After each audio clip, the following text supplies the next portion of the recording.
যখন মা হাওয়া আলাইহিস সালাতু ওয়াস সালামকে আল্লাহ রাব্বুল আলামিন সৃষ্টি করেছেন, তখন হযরত আদম আলাইহিস সালামের মন চায় তাকে একটু ধরে থাকার জন্য, তাকে একটু ছোঁয়ার জন্য। তখন ফেরেশতারা ডাক দিয়ে বলে, হে আদম, তুমি এখন তাকে ছুঁতে পারবে না, তাকে এখন তুমি ধরতে পারবে না, তাকে ধরতে হলে কিছু শর্ত সাপেক্ষ লাগবে।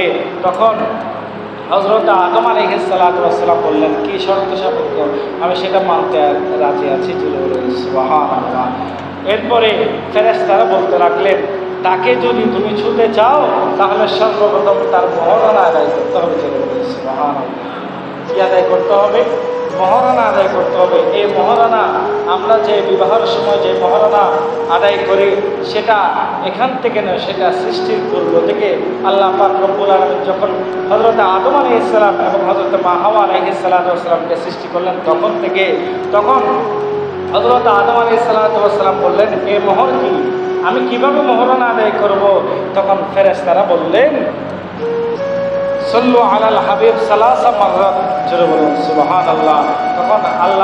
তখন ফেরেশতারা বলতে লাগলেন, তুমি শেষ নবীর উপরে, যিনি আখির নবী, খাতামুন নবিয়্যিন নবী, যিনি দুনিয়াতে না আসতে আল্লাহ পাক রব্বুল আলামিন কিছুই সৃষ্টি করতো না, সেই নবীর উপরে 3 বার দুরূদ শরীফ পাঠ করে, জোরে বলুন সুবহানাল্লাহ।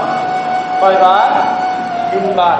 3 বার দুরূদ শরীফ পাঠ করার পরে এরপরে হযরত আদম আলাইহিস সালাতু ওয়াস সালামকে, মা হাওয়া আলাইহিস সালাতু ওয়াস সালামকে অনুমতি দিলেন ছোঁয়ার জন্য, ধরে দেখার জন্য।